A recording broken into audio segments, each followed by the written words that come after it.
আপনাদের এখানে এসেছি, এটা আপনাদের দাবি না, এটা আমাদের দলীয় দাবি। তরুণ হিসেবে, পরিবর্তনের রাজনীতির অঙ্গীকার হিসেবে আমরা এটা প্রতিষ্ঠিত করতে চাই। টুডে অর টুমরো শিক্ষকদের, প্রাইমারি হোক হাই স্কুল হোক, সমস্ত শিক্ষকদেরকে প্রথম শ্রেণীর চাকরির মর্যাদা দিতে হবে। সহজ কথা, শিক্ষকরা দ্বিতীয় শ্রেণীর চাকরি করলে প্রথম শ্রেণীর নাগরিকরা কিভাবে তৈরি করবে?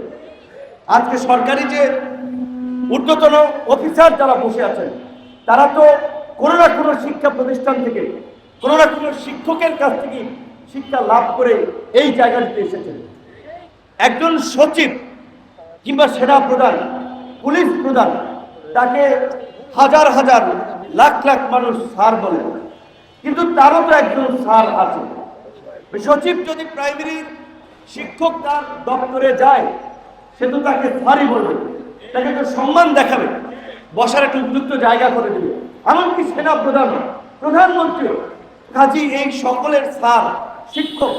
সুতরাং তাদের একটা মর্যাদা নিশ্চিত করাটা, আমি মনে করি আমরা যে আগামীতে নতুন বাংলাদেশ বিনির্মাণ করতে চাই, আমরা যে একটা পরিবর্তন চাই এই সমাজে, ইনসাফের বাংলাদেশ গড়ে তুলতে চাই, বৈষম্যহীন রাষ্ট্র গড়ে তুলতে চাই, একটা উন্নত আধুনিক রাষ্ট্র, নৈতিক শক্তিতে বলিয়ান জাতি হিসেবে আমাদেরকে গড়ে তুলতে চাই, তার জন্য শিক্ষকদেরকে অবশ্যই গুরুত্ব দিতে হবে। তাহলে এখন শিক্ষকরা যদি কয়েকদিন পর পর আন্দোলনে তাদেরকে প্রেস ক্লাব বসে থাকা লাগে, হাইকোর্টের সামনে বসে থাকা লাগে, এবং একটা মিছিল করতে গিয়ে পুলিশের জল কামান, গরম পানি, টিয়ার গ্যাস, এইগুলোর মধ্যে দিয়ে তাদেরকে যেতে হয়, তাহলে ওই শিক্ষকদের কাছে ছাত্ররা কতটুকু মরালিটি শিখবে? সেই ছাত্রদেরকেই তারা এই ভাঙা মন নিয়ে কতটুকু আসলে শিক্ষা নেবে? আমাদের এই জন্য বলছি যে হতাশার জায়গাটা হচ্ছে এটা। ডক্টর মোহাম্মদ ইউনূস নিজেও কিন্তু চট্টগ্রাম বিশ্ববিদ্যালয়ে, পরে বোধহয় ঢাকা বিশ্ববিদ্যালয়ে পড়িয়েছেন, তিনি নিজেও একজন শিক্ষক। কাজেই আমাদের অন্তত প্রত্যাশা থাকবে যে শিক্ষক সমাজের প্রতিনিধি হিসেবে আমাদের যেটা দাবি, শিক্ষাকে পুরোপুরি আপনার সার্বজনীন করতে হবে, এবং শিক্ষার ব্যয়ভার বিশেষ করে একটা নির্দিষ্ট লেভেল পর্যন্ত রাষ্ট্রকে নিতে হবে, এবং সমস্ত শিক্ষা প্রতিষ্ঠানগুলোকে, বিশেষ করে বাংলাদেশের মধ্যে একটা ওভার পপুলেটেড কান্ট্রিতে সরকারিভাবে, রাষ্ট্রীয়ভাবে দায় দায়িত্ব নিতে হবে। একই সাথে আরো একটা বিষয়, যেটা আমরা দলীয় জায়গা থেকে আমরা বলে থাকি, অনেকে মনে করছে এটা হবে কি হবে না সেটা পরের বিষয়। আমরা যখন শেখ হাসিনার বিরুদ্ধে আন্দোলন করি, তখন অনেকে আমাদের হাসি ঠাট্টা করেছে যে শেখ হাসিনার বড় বড় নেতারা এই কাইট হয়ে গেছে, তারা শেখ হাসিনার পতন ঘটাবে। এবং আমাদের সাথে যখন ঢাকার বাইরে কিছু লোক যখন কাজ করতেছিল, মুরব্বী, মধ্যম বয়সী, তাদেরকে অনেকে তুচ্ছতা ছিল করছে, মেয়ে আপনার খাইয়ে কাম নেই, এই পোলাপানের সাথে এখন এই দলে আছেন। কিন্তু আমরা বলেছি যে আমরা ফুটবল না, আমরা প্লেয়ার, আমরা কি পারি সেটা দেখিয়েছি, সামনেও দেখাবো।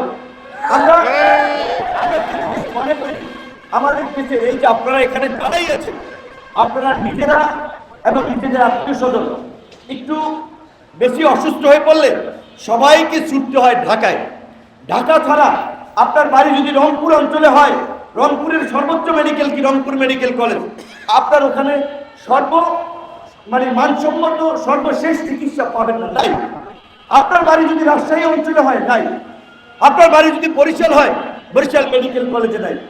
অথচ এই বিভাগীয় পর্যায়ে যদি 10টা 8টা বিভাগে যদি 8টা মেডিকেল কলেজ করে, হসপিটাল করে, এইখানে যদি সমস্ত চিকিৎসার আধুনিক ব্যবস্থাপনা নিশ্চিত করত, তাহলে ওই রংপুরের মানুষকে ঢাকা আসতে হতো না, বরিশালের মানুষকে ঢাকা আসতে হতো না, চিটাগাংয়ের মানুষকে ঢাকা আসতে হতো না। তার মানসিক শারীরিক কষ্টের পাশাপাশি সবচেয়ে বড় কষ্ট আর্থিক যে ক্ষতি, এই